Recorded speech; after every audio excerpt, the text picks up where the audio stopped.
biology. So in my previous lecture I told you about lesson nutrition, and today we are going to start a new lesson which is digestive system, which is correlated with our previous lesson.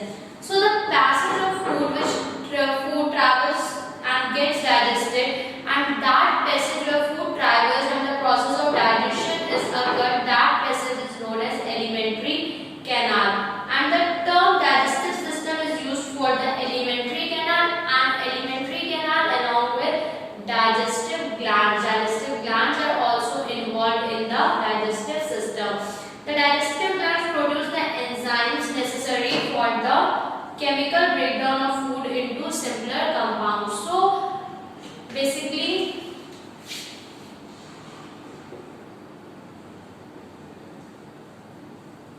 alimentary canal plus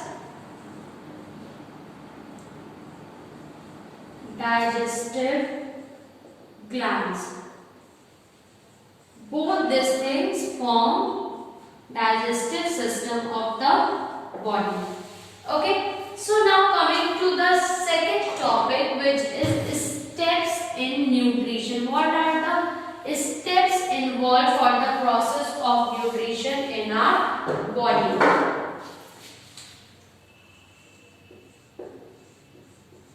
Steps in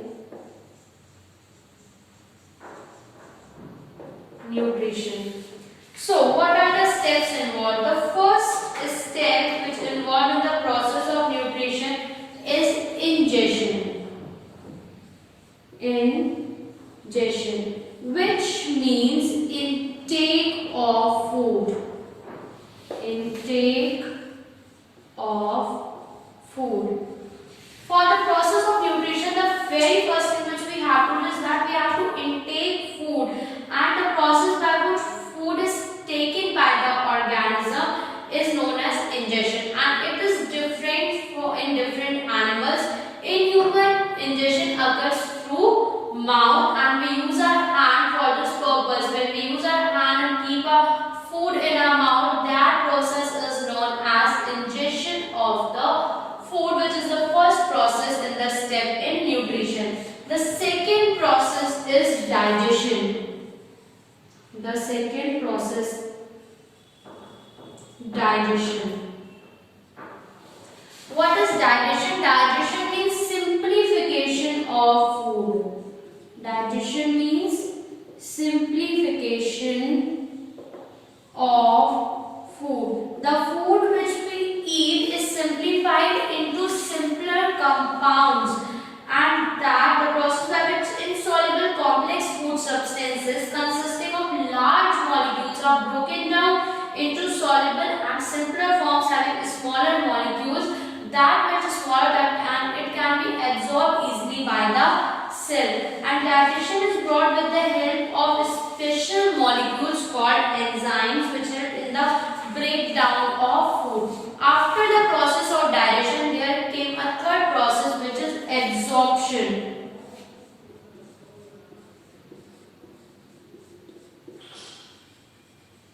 Absorption means that when the food is simplified during the process of digestion, two things coming out. That means one is useful, which is required for the body, and other is harmful, or we can say useless. So for the useful things, the process of absorption takes place, that all the useful nutrients can be absorbed in the body of an individual. All the essential nutrients are absorbed by the body. So after digestion, the soluble simple food molecules pass through the walls of our intestine and enters the blood. This process in which the digested food passes through the intestine walls and enters the blood, that process is known as absorption. And in humans, the products of digestion are absorbed into the blood via small intestine. In the wall of the small intestine, villi are present, in which blood capillaries are there, which help in the absorption of food or nutrient in our body. The fourth process which is done is assimilation. Assimilation. What is this assimilation? That is the utilization by the body tissue for energy, growing and repair of the body is called assimilation. That means the use of that absorbed food is done in the process of assimilation. And the last process is digestion, which is done for all the useless waste coming out of the body. That all the useless things is excreted, or all the undigested food is removed out from the body, and that process is known as digestion of the food. And in human, undigested food is digested out through the help of animals. So that is some steps which are involved in the process of nutrition. Now coming to the next topic of this chapter,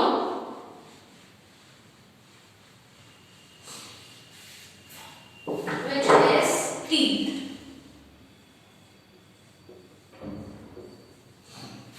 So what is teeth? The teeth are the hard structure present in the mouth cavity or the buccal cavity of vertebrate animals, and which break through the skin in upper and lower jaw, is specialized for holding the prey or breaking type of food. Now the arrangement of teeth in the jaws is called dentition, and dentition is related to the diet of the animals take in. For example, in fish, amphibians, reptiles, all the teeth are of same kinds. When teeth are of same kinds, they are known as homodonts. In this case, all the teeth are of same kind. And in mammals, the teeth show variation in their number, size, and shape, and therefore they are known as heterodonts, which are dissimilar in nature. Now, what are the characteristics of mammalian teeth? In mammals, what kind of teeth are present? So in mammals, the teeth are embedded in the socket of upper jaw and also in lower jaw. Both the jaws of the mouth teeth are present, and there are two sets of teeth throughout the life in the mammals, that is temporary teeth and the second set, which is called permanent teeth. Two sets of teeth are present. The temporary teeth are deciduous, that means they fall off and later they are replaced by the set of permanent teeth. The different types of teeth and their function are: the first kind of teeth is incisors, which are known as incisors are used for cutting of the food. Second, canines, which are used for the tearing the flesh, and the third and fourth kind are premolars and molars, which are used for grinding the food in our diet. Next, in humans are four kinds of teeth, and these teeth are adapted for mixed diet of flesh and vegetables. Four kinds of teeth are: number first, incisors, second, canines, after that premolars, and the last one, molars. These are four kinds of teeth. First we talk about incisors. So these are four chisel-shaped teeth that line the center of each jaw. They are used for cutting and biting of food. Four in number they are present. Second, canines, they are present on both sides of the incisors. The one which is present in the middle are incisors, and on the both sides of the incisors canines are present, and these canines have conical shape and pointed ends. They are used for holding the food and tearing the flesh. After that, next two canines, premolars, are present in each side. They have to cusp their surface. The teeth help in crushing, chewing the food.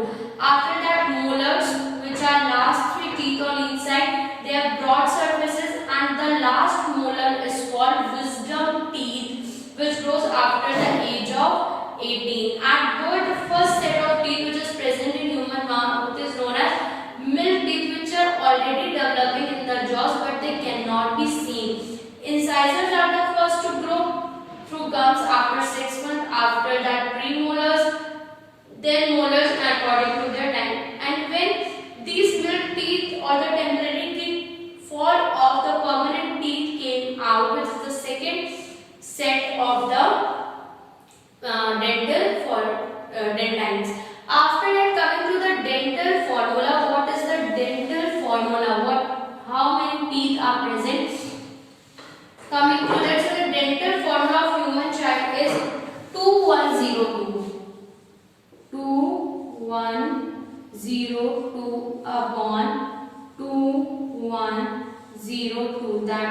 ICPM. Incisors, canines, premolars and molars. Two incisors, this is upper jaw and this is about lower jaw. So the total teeth present in the upper jaw are 2102 and 2102, and that is only of the one side. This set of teeth are also present on the second side. So when we are calculating this, 2 plus 1 3, 3 plus 2 5, and 2 plus 1 3, 3 plus 2 5. 5 plus 5 is equal to 10. 10 on one side plus 10 on other side also, that is 20 teeth are present in a child of human beings. Now coming to the human adult, which are the well grown in which permanent teeth are present. Their formula is somewhat like that. First of all, we are talking about upper jaw upon lower jaw. This is of one side plus second side of upper jaw upon lower jaw. So on one side the formula is 2 1 2 3 upon